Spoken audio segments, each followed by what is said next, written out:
Welcome. Today we are going to teach you how to shoot a commercial video using this, a black t-shirt.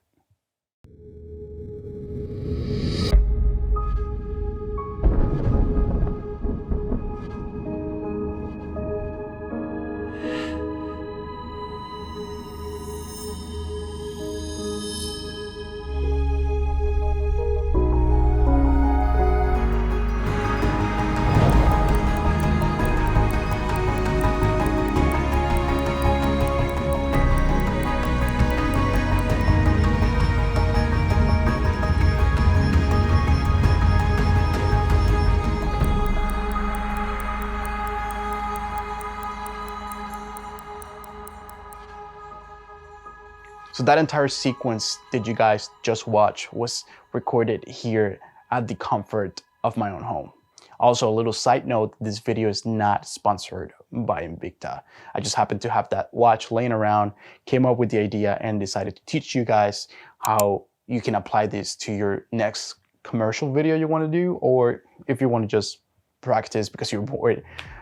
So yeah, let's go ahead and get right into it. So the first thing we're going to be talking about is going to be the pre-production, and we're going to be dividing the pre-production in steps. Pre-production is going to be what you do before the actual shooting day. The step number one on the pre-production is going to be your research. Now in my case, I didn't do any research because I had the watch for over 3 years. But now in your guys' case, it might be a little bit different. You probably just got reached out by a client and they send you the product and they want you to make a video on it. The first thing that you need to do is going to be that research, letting you know what features that item includes. That way you know the features that it's going to have and you know what can you attach to the video and what to not attach to your video. The second step that I take is looking for inspiration. By inspiration, I mean looking for other videos that have a similar look of what I'm looking for. And step number 3 is going to be selecting my music.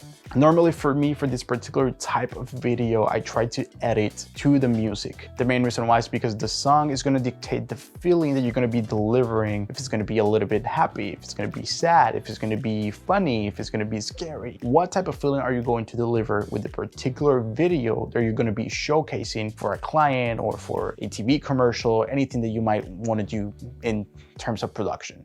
And for my music, I use Epidemic Sound. Epidemic Sound is a website that has over 35,000 soundtracks as well, with some sound effects as well that you can download, and those musics are licensed, meaning that if you use it on your social media or YouTube, you're not gonna get any copyright whatsoever. The great thing about Epidemic is that you can listen to samples of the tracks before even actually buying a membership. And if you guys wanna get a little bit of a discount, I got a link on the description down below that you guys can use to get a little bit of discount, so that way you can try it out and avoid any copyrights in the future. So the last step of the pre-production, what I like to do is going to be selecting my gear. In this particular video or sequence, what I used was a tube light, an LED panel, a gimbal, a macro lens, and a smartphone flashlight.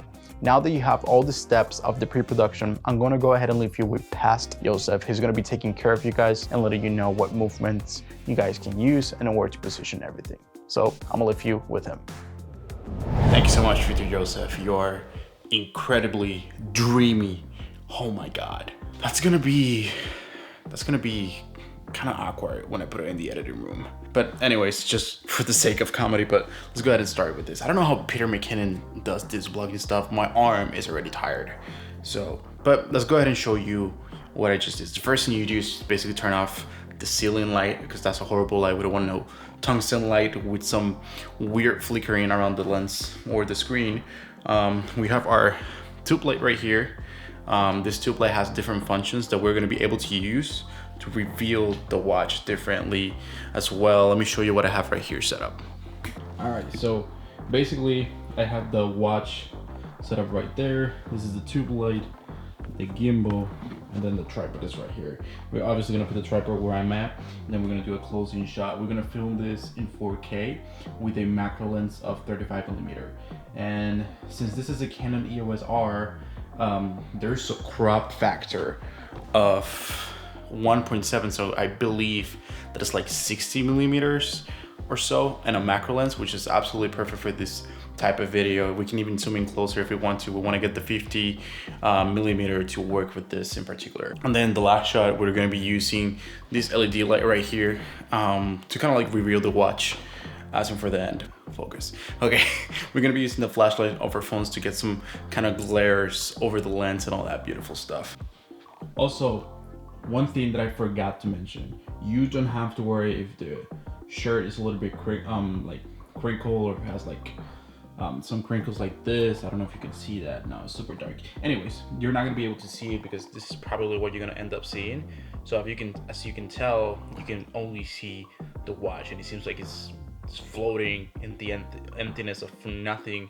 And then once we put that on the editing room, we can go ahead and adjust those black tones so it can go a little bit better. Okay, so I just finished shooting with the tripod specifically. It was just static shots over the top, looking down and kind of like revealing the product. The camera will get out of focus, so what I did, I left the light on, put it on focus, and then put it in manual so that way it doesn't change because it's a static shot. So now we're gonna go ahead and get into a little bit more close shots with the gimbal, including some movements. And the gimbal that I'm gonna be using is the RS2, this little one right here.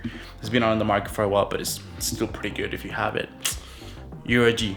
So let me go ahead and get those back in, and then I'll see you guys back. I'm actually tired of holding this camera up. Alrighty, so I just got done. One of the things that I must say, I shot this sequence completely in 30 frames per second. The main reason was because I'm gonna slow it 80% down so we can get that kind of like heavenly look.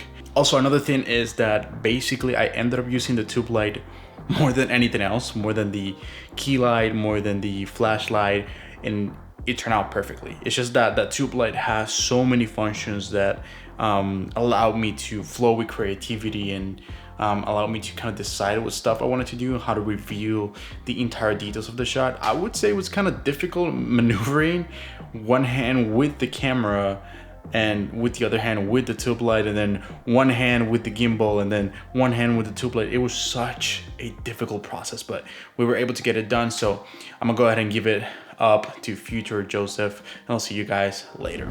Man, past Joseph, such a handsome guy to die for. I'm gonna let you guys know my presets are currently on my website and they are for free, guys. You guys heard me? I'm giving you guys presets for free. Who doesn't love anything free? You guys can go ahead and go to my website. You can subscribe to my email list if you guys want to, and that way you can get those presets for free. You can use it for Lightroom Classic, or as well you can use it on your phone. Also, if you guys can, my social media is listed on the description down below. If you guys are creating any videos, please send them to me. I want to see your creative process into creating or recreating this video that we just did today. And that is all that I have for you guys today. See you guys in the next one.